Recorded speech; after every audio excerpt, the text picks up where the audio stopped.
अधिकचं काही बोलायचं नाही भाऊ. तुम्ही जे बोलतात ना तर चुकीचं. राखेमुळं दमा त्वचेचे आजार व्हायला लागले परळी तालुक्यातल्या लोकांना. कोणी काय बोलत नाही. वाळू बिंद आणि दहीफळे नावाचा एक कोणीतरी पियाय शिरसाळ्याला खरं आहे का खोटं एवढं सांगा. शिरसाळ्याचे कागद. शिरसाळ्याचा दहीफळे पक्षाचं कार्यालय असल्यासारखा वागतो. प्रकाश दादा तुमचा पक्ष फार मोठा हो असा. तुझाच पक्ष आहे बाबा, माझा नाही ना, महबूब भाईचा नाही, मोहनचा नाही, तुझाच पक्ष आहे असं. वाढवा पक्ष, दहीफळे सारखे आणा पक्ष वाढा. अरे अख्ख्या 300 ट्रक दहीफळेच्या मार्गदर्शनाखाली, 500 ट्रक दहीफळेच्या मार्गात. इलेक्शन मध्ये कोणी काय बोललो चुप बैठो नाही तर कौन कोटूंगा खरं. दहीफळेच पिस्तोल लावतोय.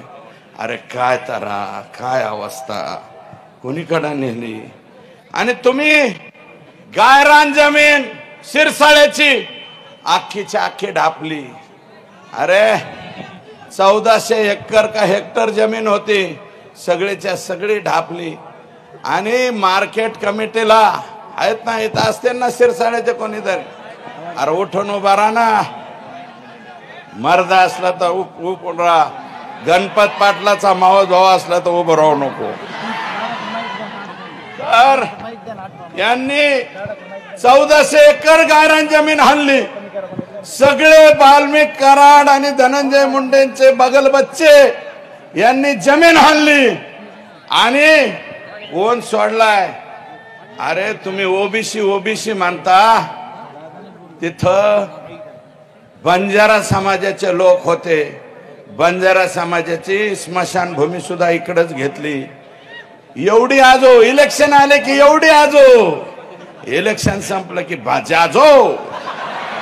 बंजाऱ्यांची अर्धी स्मशानभूमी तुम्ही घेतली.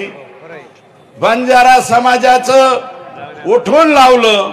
पारधी समाजाचं तुम्ही फुले शाहू आंबेडकरांच्या गप्पा मारता.